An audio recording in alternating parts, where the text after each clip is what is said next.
They are not really, they have no actual official and social recognition. Because you see, our society cannot stand non-participation.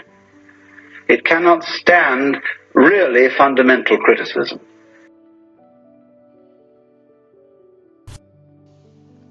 The year is 2019.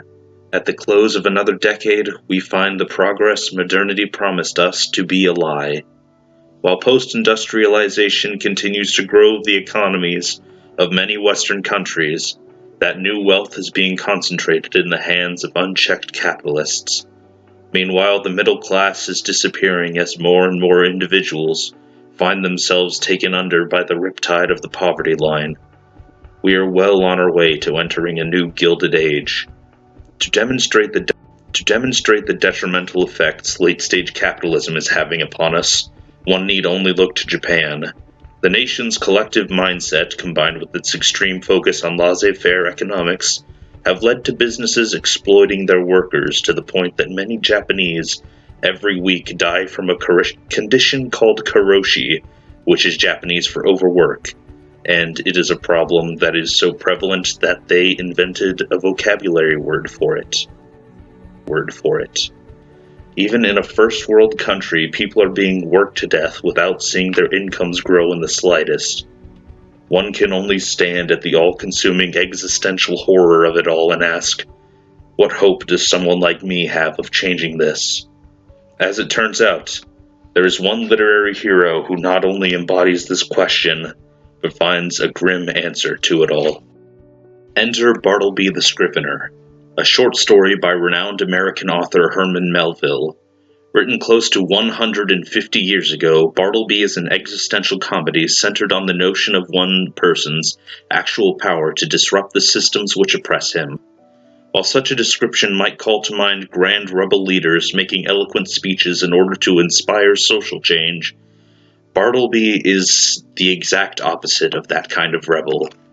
Instead, he mounts his resistance through the simple act of refusal to participate in the systems which he does not wish to participate in. Through his elementary defiance of assumed authority, Bartleby makes a stand for all people thrown into the unforgiving currents of a world which has no place for them. No story exists in a vacuum. To better understand the content of Bartleby, it would behoove us to take a look at its context. Herman Melville was a bitter man, and he had every reason to be. Even though contemporary audiences would have no doubt heard of his works, especially his magnum opus Moby Dick, Melville lived almost his entire life a member of the working class. In spite of his clear writing talent, none of his works sold well while he was alive. Meanwhile, texts of the ideal domesticated lives of women dominated the market. Melville grew a bitter sense of resentment stemming from his lack of success. He worked soul-crushing jobs in both industry and administration, and he hated every second of them. His passion was in writing, but his writing did not pay the bills. So, unable to pursue his true calling, Melville rotted in his work. Through one text in particular, however, he would have his revenge against the soul-crushing system of capitalism which had harmed him for so long. Bartleby, in short, is the tale of a man caught in a job he no longer wishes to do. So, when his bosses come around and ask him to work, he responds he would prefer not to. The tale follows the humor of this immediate situation, but it also doesn't hide the tragedy which serious non-committal brings Bartleby. To say Bartleby is a comedy is without a doubt true. To say Bartleby is heartbreaking is also equally true. Through Bartleby, audiences of every age can see something that exists within all of them, but emphasized to a ludicrous degree. Very few people in this world truly want to work for a living. Within every single one of them exists the desire to simply refuse the unreasonable demands their occupations place upon them. But one cannot survive on self-satisfaction alone. All of those people must set aside their pride and, like Melville, donate a large portion of their lives into work which does not fairly compensate them in that exchange. Bartleby doesn't, however.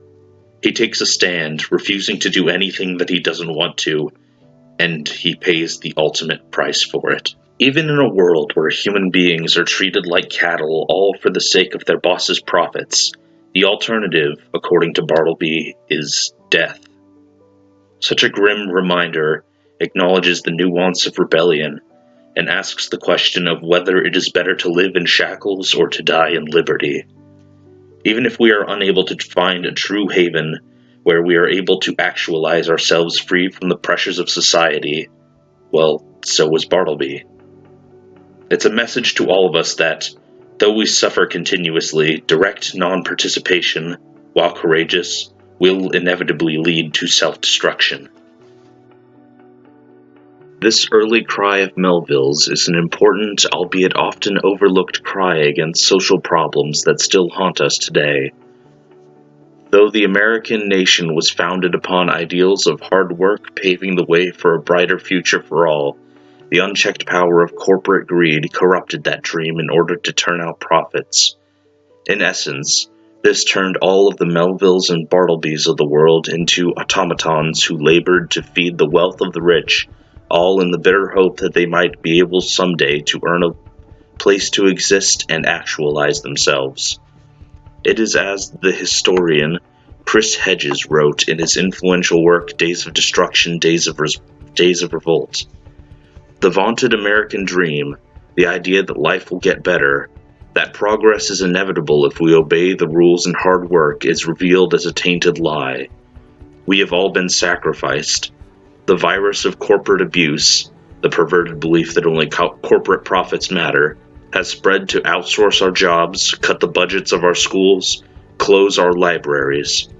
The quote expresses the same matter of disenfranchisement which capitalism sparks in so many currently struggling to make ends meet.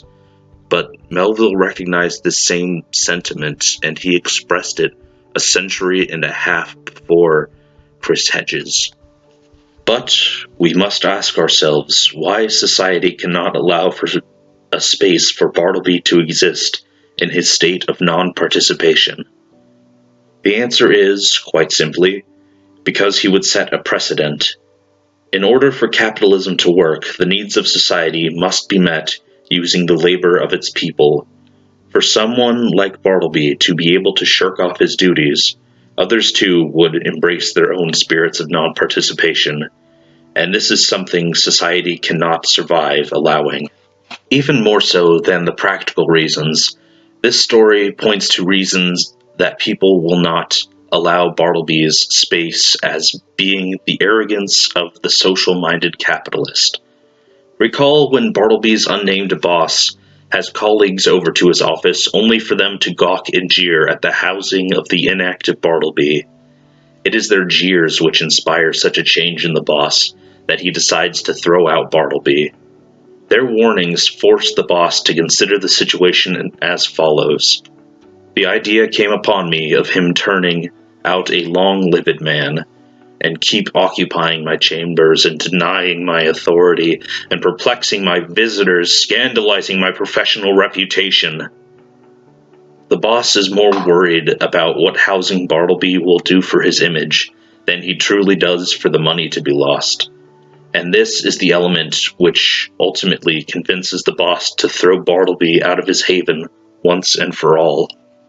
I had opened this video with a snippet from philosopher Alan Watts' lecture series on the trope of the Joker in classic and contemporary literature. To Watts, the Joker is someone who manages to alert others to the nature of social institutions as artifice. After all, the elected official only has power over you because he assumes everyone else will follow his decree, and laws don't bind the natural world to the nature of their writing. The Joker reminds us of these by making jokes at the expense of our high and mighty civilization and all of its connected artifice. Bartleby, too, can be called a joker in this regard. However, his method of undermining systems is not to turn them into a joke, but to sacrifice himself in a demonstration of how they don't work. He can't bring himself to laugh at the artifice of society because there is nothing funny in Melville's vision of mankind sacrificing its potential just in order to survive. This brings me to another nuance of Bartleby's tragic demonstration.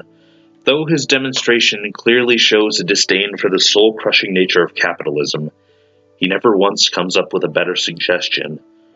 Bartleby may not be a capitalist, but he is also not a socialist.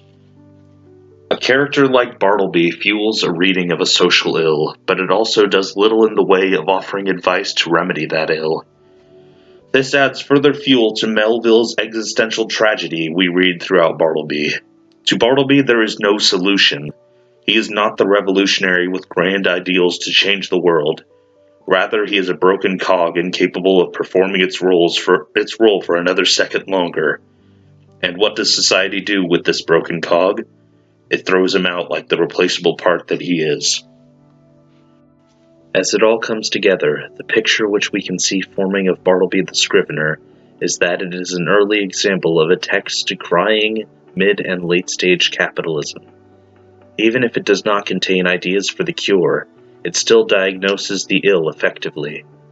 Bartleby's non-participation might win him a temporary reprieve from being thrown into the merciless systems he detests, but the text demonstrates that simply cannot last. If this text is rooted in the same problems that plague contemporary America, then perhaps reading into its subtext can help us to extrapolate a hope for the future which Melville planted within these pages. While the discrepancy in wealth between rich and poor grows to titanic proportions, while more and more fall beneath the poverty line, and while employees work themselves to death for increasingly shrinking wages, Bartleby's tragedy reminds us that there is still a hope. Bartleby shows us that we cannot sit idly by without changing anything about the world around us, and it also revealed how we are unable to fully cast off the yoke of society for the sake of our own self-indulgence.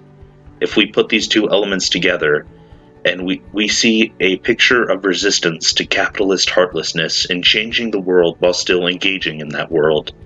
The only way out of capitalism is death, as Bartleby reminds us. But in death, one can do nothing to ease the burdens of others. As such, we are left with the conclusion that we must do our part to advance society so that we can forever ease the suffering of our fellows. We may never get to a point where every Bartleby can have their own individual space. However, we can make sure that the Bartlebys of the world are able to work for something that can truly improve their lot in life. Maybe this is the positive takeaway we can have from this nightmare which is the subtext of Bartleby in the world today. If we have to hurt and lose ourselves to a merciless system of greed, maybe we can still steer this ship so it arrives in a gentler harbor where we can all coexist with a place for ourselves.